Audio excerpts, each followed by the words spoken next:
Fala pessoal, tudo bem com vocês? Aqui é o Jonathan falando. O assunto do vídeo de hoje é Copa Sul-Americana. Temos rodada neste meio de semana, então bora dar uma passada sobre o que esperar dos jogos. Então não se esqueça de dar like no vídeo, de se inscrever no canal se não for inscrito e dar aquela força divulgando esses e demais vídeos para ajudar quem está começando. Lembrando que eu estou gravando esse vídeo antes da rodada do final de semana do Brasileirão, por motivos de agenda, né? Por motivos de vida social e principalmente de trabalho. E além do mais, talvez você esteja ouvindo os barulhos no fundo, eu moro muito próximo de um clube aqui da cidade. E esse clube, esses dias, está comemorando o aniversário, então o negócio está bem animado lá. Talvez eu vá aqui depois de gravar esse vídeo, com certeza. Mas bora lá começar falar sobre a Sula, iniciando pelo Grupo A, que tem duas partidas na terça-feira, às 7 horas o Nacional de Potosí recebe o Guarani, e às 9h30 o Boston River recebe o Independiente. A situação do grupo é o Guarani do Paraguai com 7, o Boston River em segundo com 4, Nacional e Independiente com 3. O Independiente é o lanterna do grupo. E tem uma rodada decisiva, porque o Nacional de Potosí tem altitude a seu favor, ou seja, é favorito, e jogar na altitude de Potosí é complicado. Então tem uma grande chance aqui de vencer o Guarani, que é o líder. E assim, o Independiente vai para um jogo quase vida ou morte fora de casa contra o pequeno Boston River do Uruguai. Se perder, vai ficar 4 pontos atrás de Guarani e Boston. E vai para as duas últimas rodadas, não dependendo apenas dele mesmo para se classificar, o que seria inimaginável, pensando no tamanho dos times desse grupo, expectativa, investimento. O Independiente poder se ligar na primeira fase. Então é um jogo de vida ou morte para os argentinos, tem que pontuar pelo menos. No grupo B, temos na terça-feira, 7 horas, o Vitória recebendo Defensa e Justiça. E na quarta-feira, também às 7, o Cerro Largo recebendo a Universidade de Quito. A classificação desse grupo é a Universidade de Quito com 7 pontos, Cerro Largo com 4, Vitória e Defensa com 2. O Vitória foi seu último jogo em casa no Barradão nessa fase de grupos, as duas últimas rodadas é fora. E assim, conseguiu não ganhar nenhum dos dois jogos em casa até aqui. Não venceu na Sul-Americana em 3 partidas. Enquanto o Defensa aqui também é a mesma coisa. Não venceu nenhum dos jogos. São dois times que estão desesperados, que precisam muito dos 3 pontos. Assim, sinceramente, se o Vitória não conseguir vencer esse jogo em casa contra a Defensa, cara, é muito difícil conseguir imaginar que vai se classificar depois disso. Vai ficar numa situação muito, mas muito difícil. Ainda mais se o Cerro Largo conseguir pontuar contra a Universidade de Quito. Tanto o Vitória quanto a Defensa e a Justiça estão torcendo muito para a Universidade de Quito não só pontuar, como principalmente ganhar do Cerro Largo, para estender essa briga por mais tempo. Mas assim, uma campanha até decepcionante do Vitória, especialmente nos jogos em casa.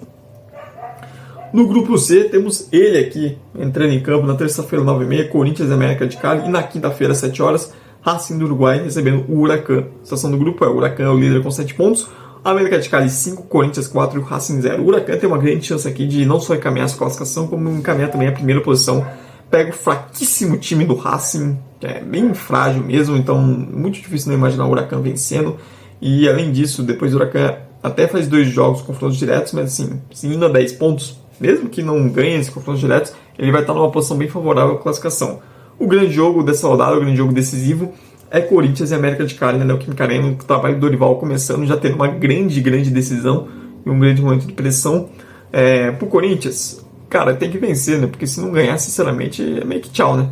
Se não vencer o jogo em casa contra a América, o Corinthians, nas 2 últimas rodadas, ele enfrenta o Racing fora, depois pega o Huracan fora de casa. Então, os 2 últimos jogos do Corinthians são fora. Então, esse é o último jogo em casa, tem que fazer o resultado. Até porque o América ainda pega, por exemplo, o Racing na última rodada em casa. Então, você já tem o América, já tem meio que 3 pontos garantidos. Então, o Corinthians precisa vencer esse confronto direto para continuar com chance de classificação e ir pelas 2 últimas rodadas, dependendo apenas dele mesmo para conquistar uma das vagas na Sula.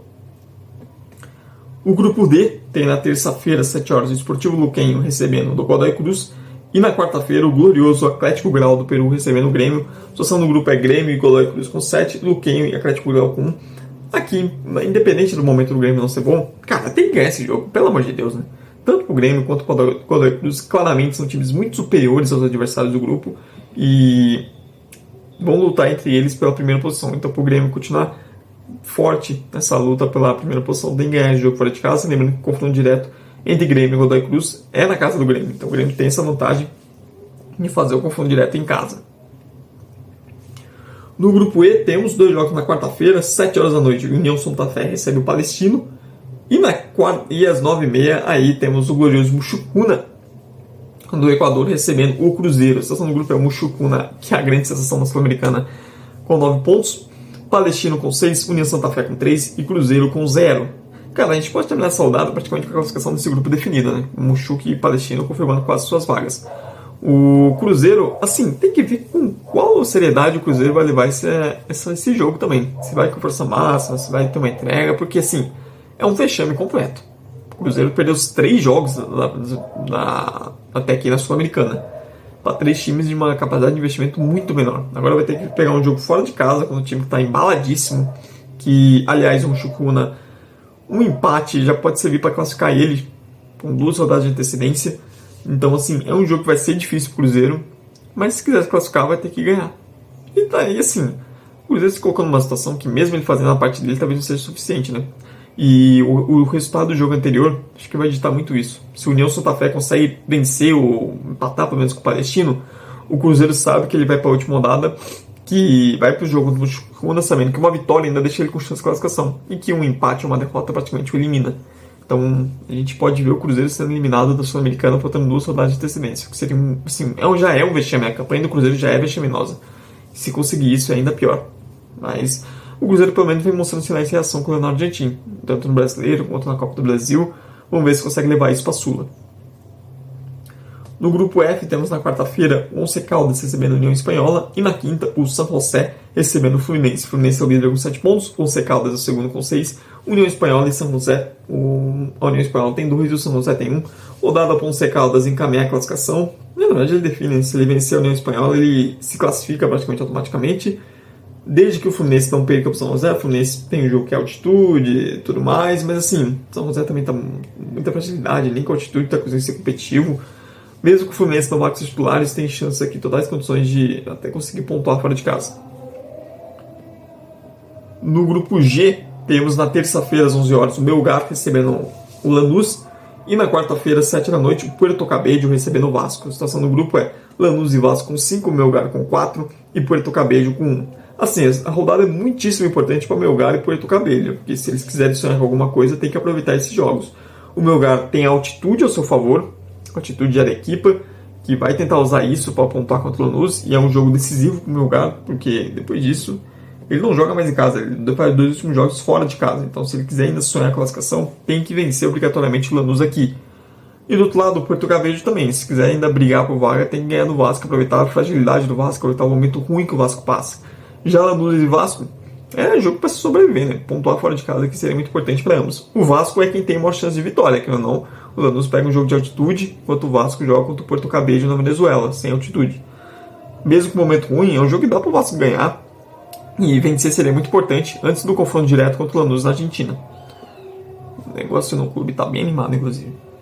Mas vamos para o último grupo da Sul-Americana, que é o grupo H, que tem na quinta-feira os seus 2 jogos, às 7 horas da noite, o Iquique recebendo o Atlético Mineiro, e depois o Cienciano recebendo o Caracas às 11 horas. A situação do grupo é Atlético Mineiro e Caracas com 5 pontos, Cienciano com 3 e o Iquique com 1. A campanha do Atlético Mineiro é bem decepcionante, assim, pela diferença técnica de investimento.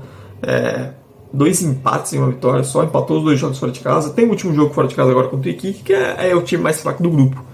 Pô, tem que vencer, né? A obrigação do Galo conseguir uma vitória aqui, até para ir para as 2 rodadas em casa também, uma situação bem mais de boa. Já Caracas e Cienciano e Caracas é um confronto bastante direto. O Cienciano empatou os 3 jogos que fez e agora tem jogo em casa. Então, um duelo diretíssimo e muito importante para definir a segunda vaga. Mas é isso, pessoal. Essa foi a minha análise sobre os jogos do Sul-Americano. Deixe nos comentários a sua, se você concorda ou discorda. Não esqueça também de dar like no vídeo, de se inscrever no canal se não for inscrito e dar aquela força seguindo esses e demais vídeos para ajudar quem está começando. Muito obrigado mesmo por você que veio até o fim. Tchau, tchau e até a próxima.